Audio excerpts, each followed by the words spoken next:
Hi, I'm Nicolette Duckham, trustee of the Commonwealth Heritage Forum. Welcome. And I'm going to introduce you to Mark Roberts, who's our speaker this evening. Just to tell you a bit about the Commonwealth Heritage Forum before we start.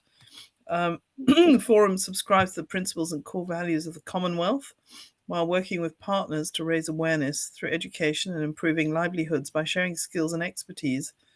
And our interests embrace all aspects of our shared built environment, from industrial archaeology to the conservation of historic buildings, areas, structures, and man-made landscapes of all periods, which I think our current lecture series is amply demonstrating.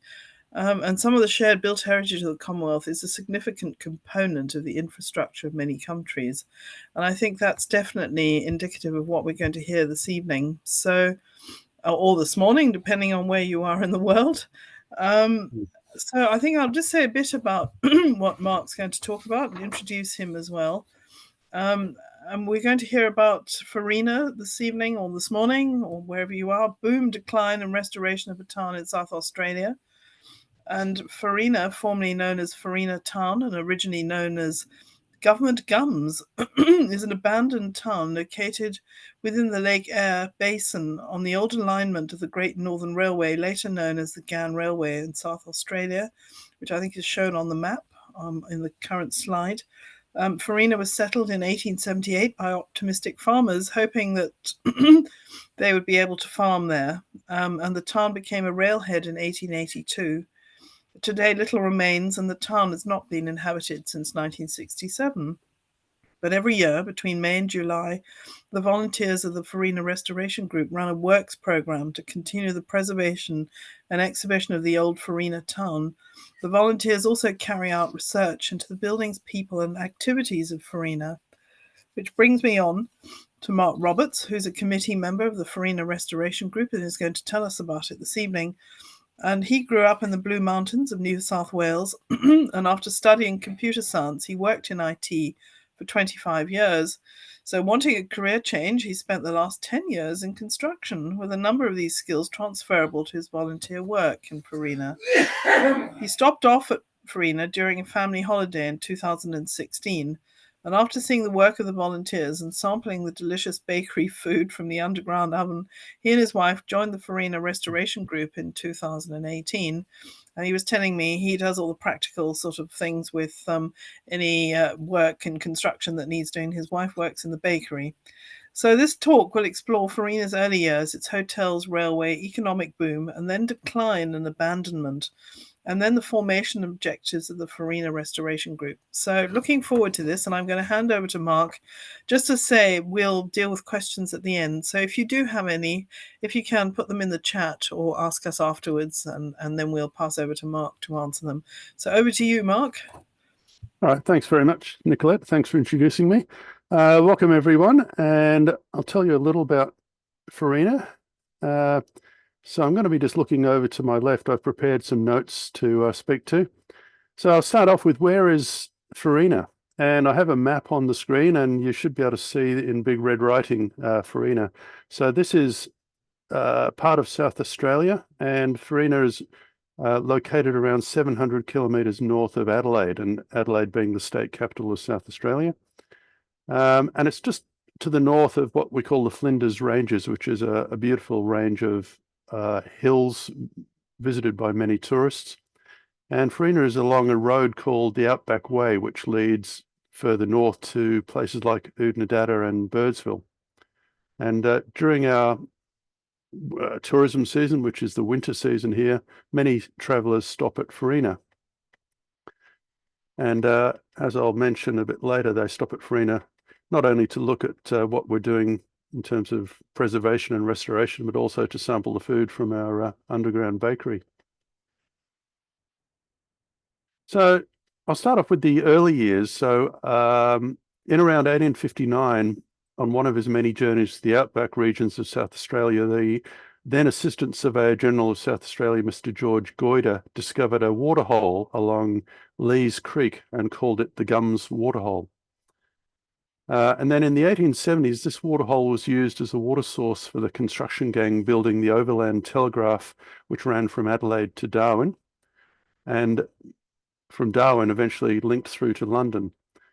As the land on which the well was situated was government land, it was also referred to as government gums.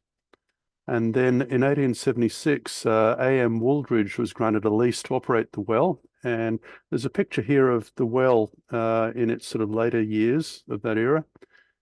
And he engaged a couple, William and Frances Humphreys, and their daughter Sarah, to travel to government gums and operate the well and an eating house. And indications are that the establishment was fairly modest, starting off in a tent and being improved with timber and corrugated iron. And this was situated to the north side of Lees Creek, along with the police officers' tent. So we talk about having 3 police stations, the first one being in a tent. Also in 1876, after a police trooper had been posted to government gums, which they called back then a long neglected district, a deputation asked for a portion of the district to be allotted as a township so that a post office might be erected, and that a telegraph station be opened, and that a weekly mail service from Beltana to the northwest be set up. The township on a reserve surrounding the Gums waterhole was surveyed on the 21st of March 1878, and the Farina town was proclaimed.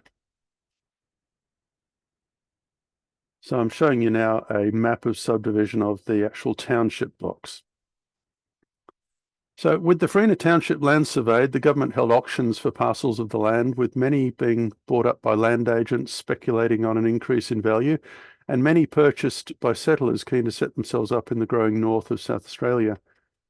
The Exchange Hotel, and my background, which you might be able to see, is actually a picture of the Exchange Hotel from about 2 years ago.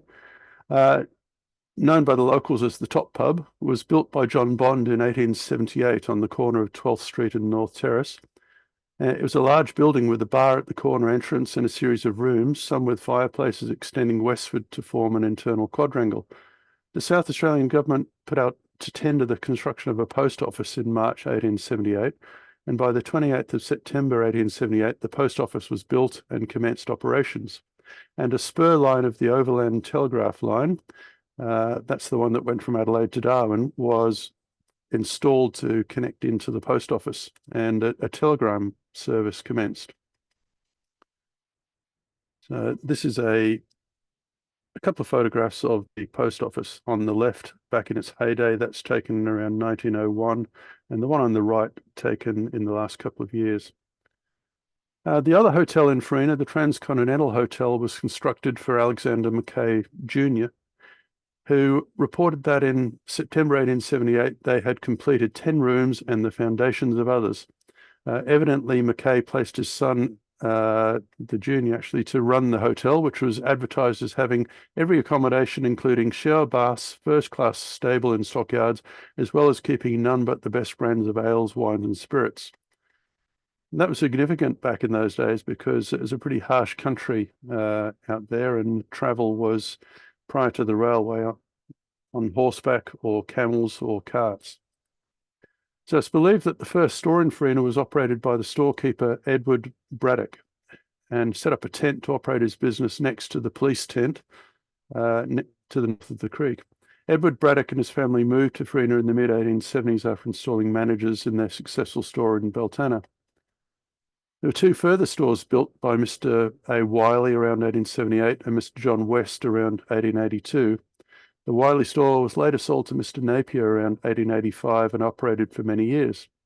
And the Manfield store was sold to Jack and Richard Bell in the 1920s and rapidly became the centre of Farina until its closure in around 1967. So here's a photograph of the Exchange Hotel on the left. That's in its heyday, and on the right, as it more or less is now.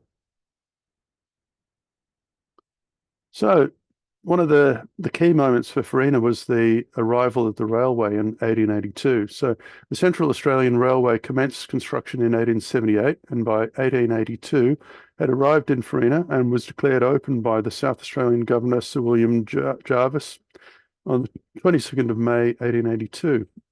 And this was the start of the boom in population growth for Farina, with easy transport by train from Adelaide to Port Augusta for both transport of goods and people.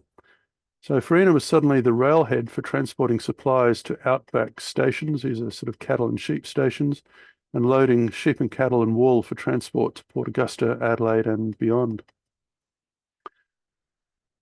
So the population boomed, and the maximum population reached around 350 residents in the mid 1890s. And Sir Henry Kidman and Company were one of the larger station owners. They owned many cattle and sheep stations right up through Western New South Wales and Queensland and Northern South Australia.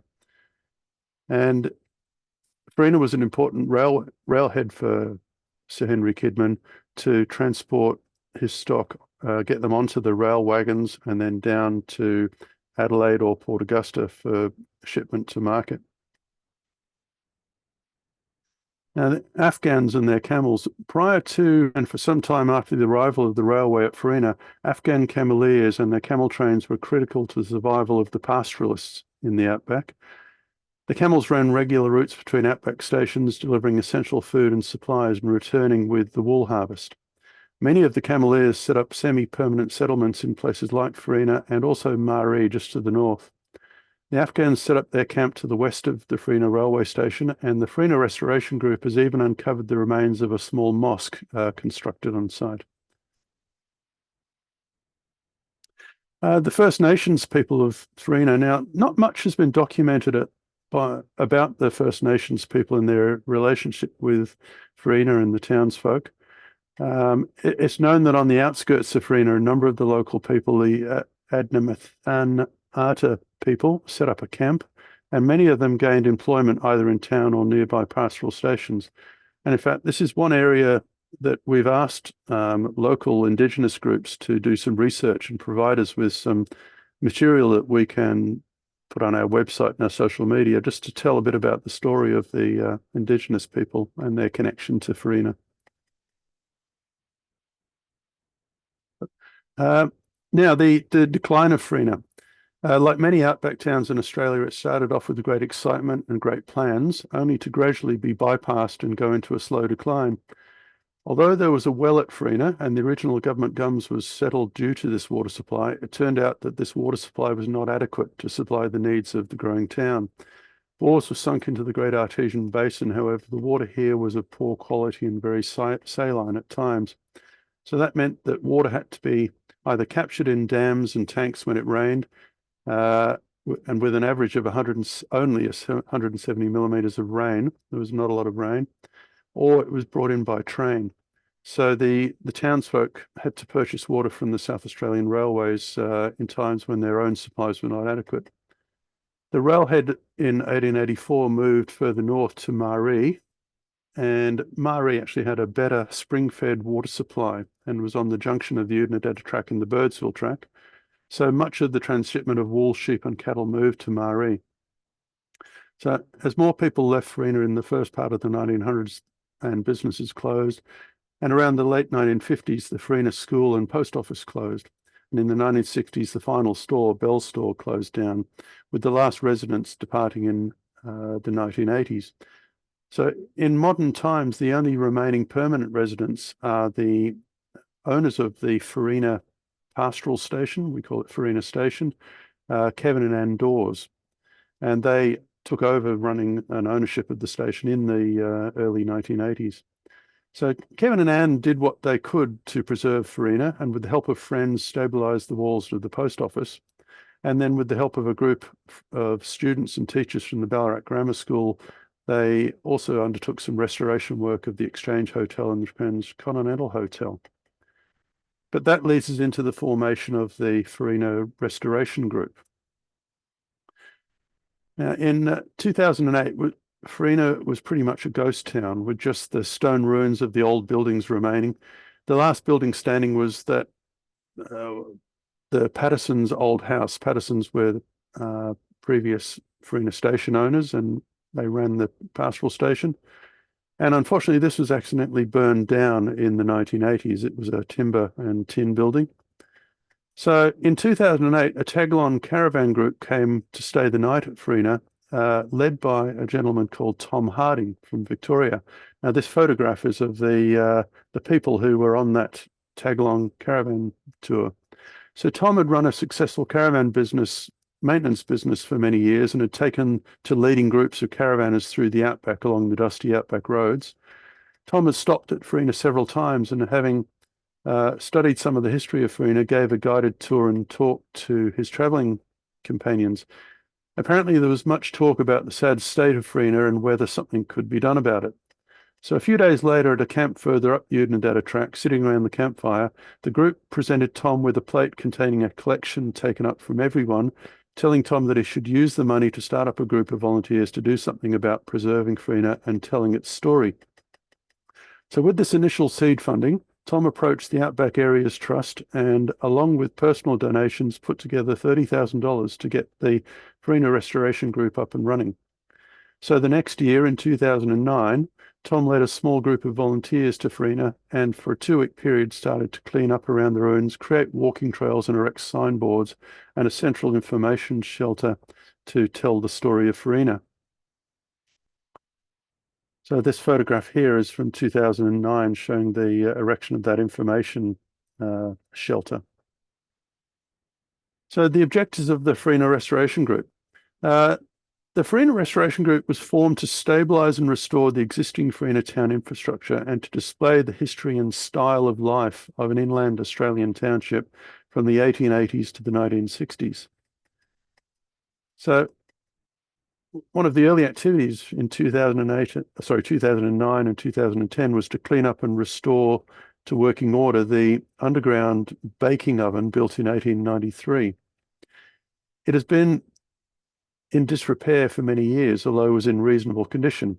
So of the Scotch oven design, it was up and running by 2010, and it's been a key focal point for the Farina Restoration Group and significant fundraiser through its operation. So from the early years of the Restoration Group, operating 2 weeks of the year, the program quickly moved to an 8-week program run each year from May to July. Another of the early projects was the building of a memorial to the more than 60 servicemen with a connection to Farina. It was built of stone with an adjacent information shelter on a small hill above the campground, not far from the first tent settlement at Farina. It has now become a focal point for Anzac memorial services held every 3 years, which attracts hundreds of people to this quite remote location. A key part of the Farina Restoration Group objectives is to tell the Farina story. In the early days of Farina, this meant signage and signboards at key locations.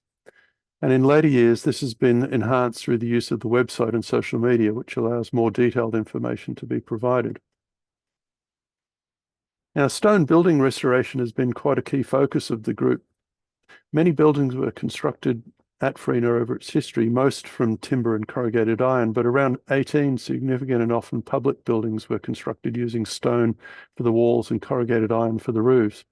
The preservation of the stone buildings has been a significant focus for the Restoration Group over the last 15 years, with many volunteers relishing the work and learning new skills. The Restoration Group has used funds raised through the operation of the underground oven and the bakery, as well as public donations to employ experienced stonemasons to lead the work on these buildings. Many volunteers have learnt the skills and now provide much of the leadership and coordination of the stonework restoration. At this point, we don't intend to completely restore the buildings to their former state and aim to stabilise the remaining walls, rebuild missing walls, and generally outline the shape of the original buildings so that the public can get a feel for their size and shape. The rebuilding of Patterson's house. Now, the picture you'll see on screen is what is there to this day. So in the early years of the Restoration Group, the focal point of operations during the annual work program was around the underground bakery and a temporary marquee set up next to it. The volunteer bakers initially worked from the anteroom of the oven, but quickly outgrew it. And in 2014, a catering caravan was purchased to provide a bigger workspace. With the growing popularity of Farina, visited by thousands of tourists each year, the group decided it needed a more permanent bakery, cafe, and more importantly, a display and museum space to promote Farina to our visitors. So in 2017, led by volunteer project manager Steve Harding, the construction of what we call Patterson's house commenced. It sits on the footprint of the original house occupied by the Patterson family, who at one time were the owners of the Farina Pastoral Station. Through the use of photographs and the recollections of the original house by Kevin and Ann Dawes, plans were drawn up to make the outward appearance of the house closely resemble the outside shape and size of the original. The inside, however, is a modern bakery, kitchen and cafe built to comply with contemporary food safety regulations. Through the work program in 2018 and 2019, the volunteers, assisted by a number of government grants, completed the build with the grand opening planned for the start of the 2020 season. And as we all know, COVID intervened and the 2020 program had to be cancelled, the only program we've ever cancelled. So Patterson's House was opened for operations in the 2021 season. It now provides a hub for the operations at Farina, as it's next to the underground oven, with baking still taking place underground, but all the preparation and other baking activity occurs in the new kitchen. Visitors can now relax in the cafe and browse various items on display in our museum area. So Farina is quite a significant tourist destination now in the outback in this area. And it's firmly on the Flinders Ranges tourism map and visited by travellers in huge numbers, not only during our annual work program, but during the rest of the year. Farina is along the Outback Way, which then becomes the Unadata track and branches at Maree to the Birdsville track. These outback unpaved roads provide access up to the Northern Territory in Queensland, and in the Australian winter attract many thousands of tourists who love outback Australia. We're also fortunate there are a number of regular events such as the Fink Desert Race and the Big Red Bash, which is a music concert held near Birdsville, are held during the Farina work program, and many travellers from the south stop at Farina on their way, staying at the campground managed by Kevin and Ann from the station. Over the last few years, we've also been heavily promoting Farina via social media, and it's drawn attention of mainstream media, resulting in it featured in programs by the ABC and many others. Word has certainly got around, and the busiest times during our work program, we have cars and caravans parked 3 deep along the road outside Patterson's house. One of the big attractions for many travellers is the bakery and the cafe, which the restoration group appreciate as it provides a bulk of fundraising. However, we are focused on creating a balanced view of Farina to show off the historical aspects of the town. Now, the photographs I just put on screen are of our volunteers. The photograph on the left is actually inside Patterson's house on a Wednesday night. So each week during our work program, we hold a communal dinner there for our volunteers. So we have about 50 volunteers on site each week. And on the right is around the campfire. So at the end of every day down at the campground, the volunteers get together for our, if you like, a meeting around the campfire. So for many years now, we've not had any trouble attracting volunteers to the Farina work program, and in fact have to limit the numbers to around 50 on site at any given time. We found this number of volunteers capable of running the bakery operations and still undertaking the stone building preservation and other works around the site, and still be manageable for the coordinators. Our founder, Tom Harding, was heavily involved in the annual operation for many years. However, in recent years, as he was getting older, he's slowed down and passed the operations to the current committee. Tom espoused what he described as the Farina experience, which is really around creating an environment in which people can work happily together and get great satisfaction during their time on site. We survey our volunteers after each annual work program, and the consistent theme is that people enjoy the camaraderie of working with like-minded people towards a common goal. So camping together in the volunteer campground also creates a great environment and mixing around the campfire each night. The volunteers are mostly retirees, so have the time and opportunity to devote to travel and to volunteering. Most are keen caravanners with a love of the outback and often schedule their winter travel to allow them to be at Farina and then travel on to other destinations. So the current focus of the restoration group is the Farina Railway Precinct. With the visitor signage in place, the cafe and bakery and visitor centre established, the committee is moving on to this phase of preservation and presentation of Farina. As Farina is in large part existed due to the arrival of the Great Northern Railway in 1882, we are working on the railway precinct to draw the attention and interest of visitors. With a steady funding stream from the cafe and bakery operations, we have been able to invest nearly $200,000 in having a diesel locomotive transported to Farina, which you can see in the picture, and building a shed in the form of the original goods shed to house and protect it. The NSU 62 that locomotive you can see in the picture, plied the rails of the Great Northern Railway for many years and frequently passed through Farina.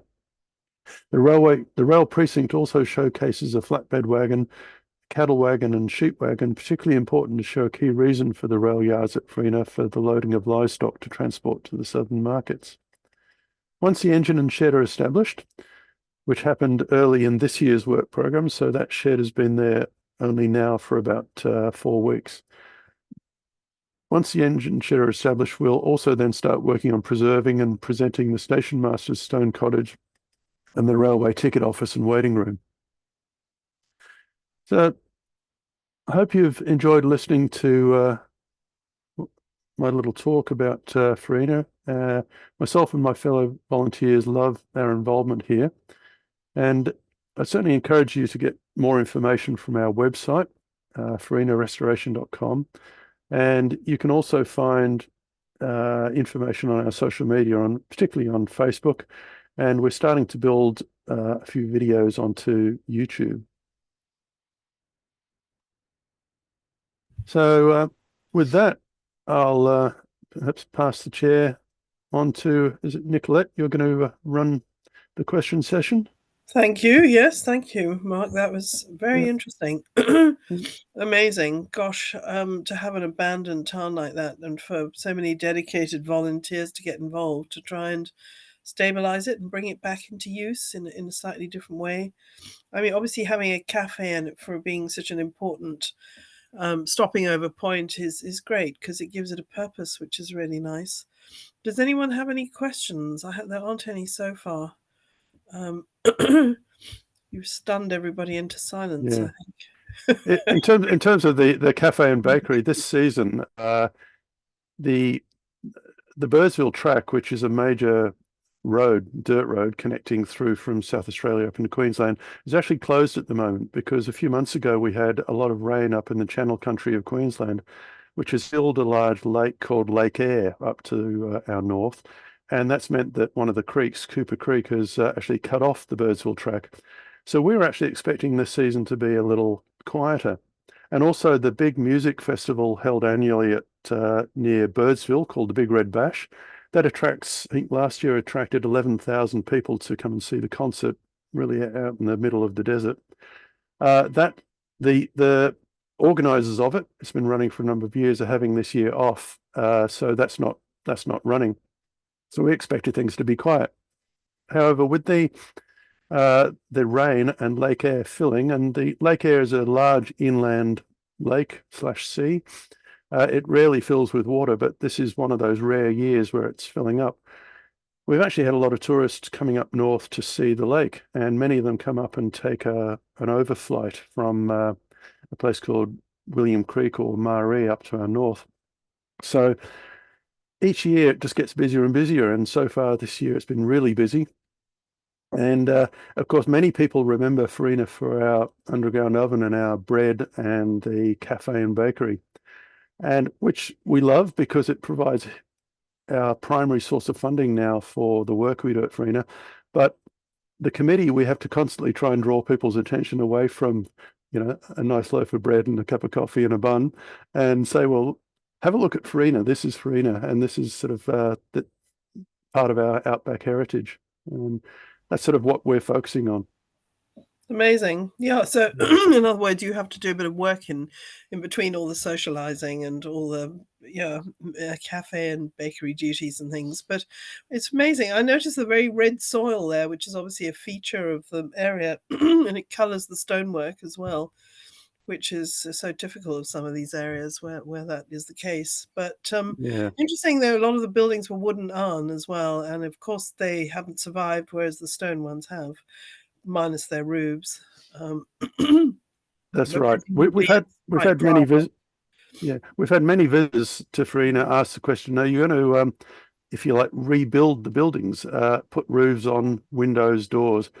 And at the moment, that's not our objective. We want to preserve what's there so that it's not lost. For example, the Exchange Hotel, which I have a picture of behind me, it occupied four of those housing blocks just south of North Terrace.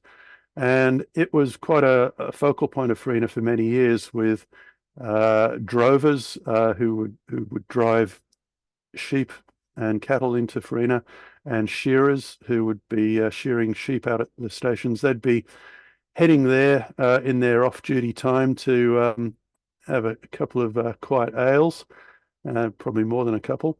Uh, and round the back of the hotel, there's quite extensive stables, partly built from stone. And we haven't yet really started restoration work on those stables. They're covered in sand, so the sand is probably 3 meters deep, covering them. And we're actually leaving that sand in place. So, Nicolette, you mentioned the red dust. I mean, it's really a fine sand, and that tended to cover things. And there were quite bad dust storms in the early years, and there's stories of that picture I showed of the post office. The fence at the front of the post office would basically disappear under sand drifts. So many times people were having to clear away the sand after a sandstorm. So Now, you're having to keep nature at bay, basically. Interesting. And what about archaeology? Do you sort of find quite a bit below the ground as well as you do the restoration? yeah, at the back of the Exchange Hotel back in 2017, a couple of our volunteers had heard a story that there was another, if you like, underground, and the volunteers were not really not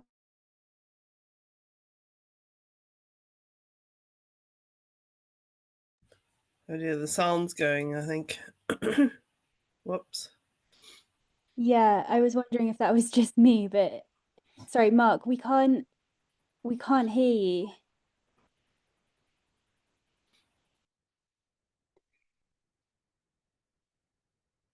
No. So odd. I can still see you perfectly. No.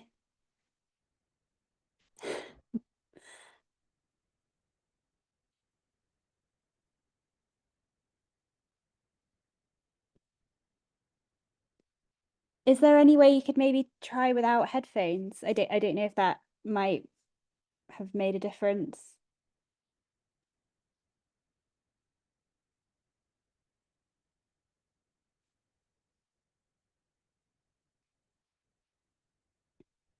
I'm afraid we still can't hear you. We can see you talking.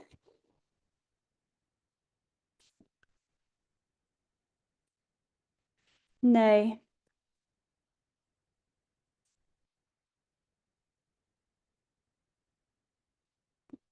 No, I'm afraid not. Oh? Oh no, that's Nicolette. No. Well, I was just thinking, if I don't, yeah, we may have to wrap it up, which is a shame. I'd like to have known what archaeology he found I know, outside. I was really excited about the Very archaeology question. tantalizing. I mean, Mark, you've tried like muting and unmuting yourself, and you've tried obvious things. Like,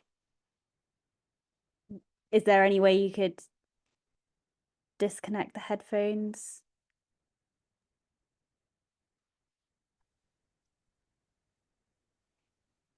Yeah, I think Can otherwise you hear we'll... me now? Oh, yes, we can hear you. Brilliant. Yes. I don't know what you did, but it's worked. Oh, okay. Can you hear me now? Yeah, Yeah. Okay. Not entirely sure where that failed, but anyway, we're online. we got you back. Yeah. So as I was talking about the oven at the Exchange Hotel, so that was uncovered, covered in a lot of sand, and the volunteers in the years after that did a little bit of restoration work, just work to stop it getting any worse, but we've effectively left that oven as it was. And there's also another interesting thing. There was a brewery set up, brewery and cold drinks factory set up, we believe sometime in the early 1880s. And I've done a lot of research to try and find information about it. The only thing I've found is a newspaper advert talking about its sale in 1893. And we've found its location and an underground stone water tank. but that's about all we've found so far. So that's another of the things that we're trying to uncover and understand its story. And we can believe that it probably didn't take off as a brewery given the poor water supply in Farina, because breweries really need a good water supply to be viable. Oh, there you go. I turned on my video again.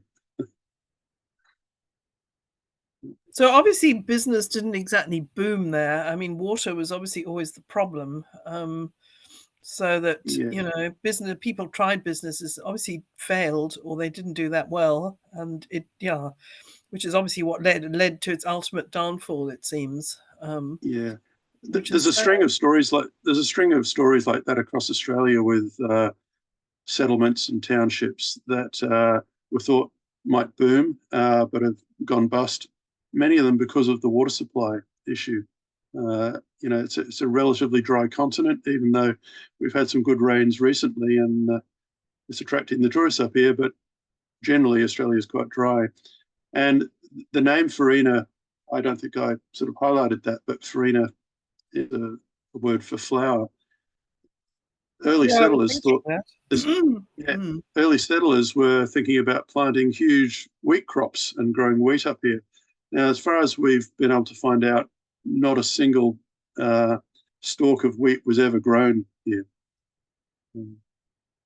It just didn't really work out. Didn't take off. We're north of a line on the map that was drawn by the surveyor Goyder, referred to as Goyder's line, and he did some work. He was commissioned by the government back in the 1870s to look at where arable land could be located, and he basically looked at rainfall and soil types and drew this line on the map and said everything south of this line is good for arable and growing wheat, etc.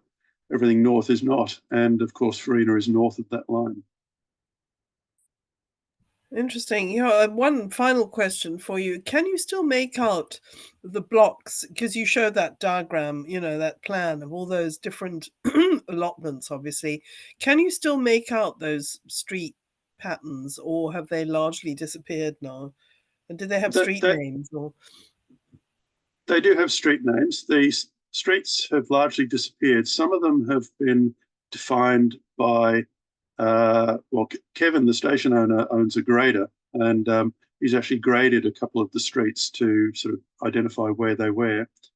The restoration groups also put up a number of signposts with the street names to indicate where the streets are.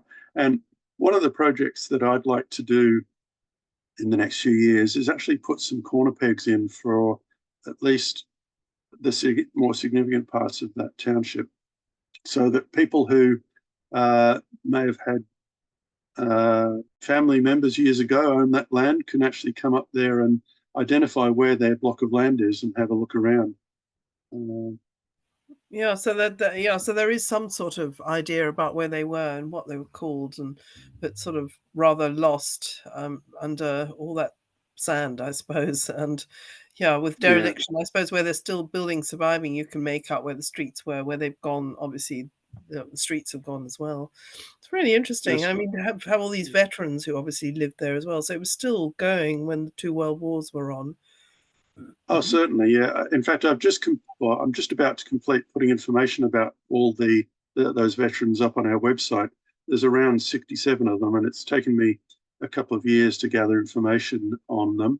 But I'm sort of loading up I've gained access to their service records, their military service records, through the Australian National Archives. And I've also, last November, I visited the South Australian Archives in Adelaide and spent a day there getting more sort of documentary history of Farina, and I've published a fair bit of that on our website. Well, good luck with all. I mean, it's really been fascinating.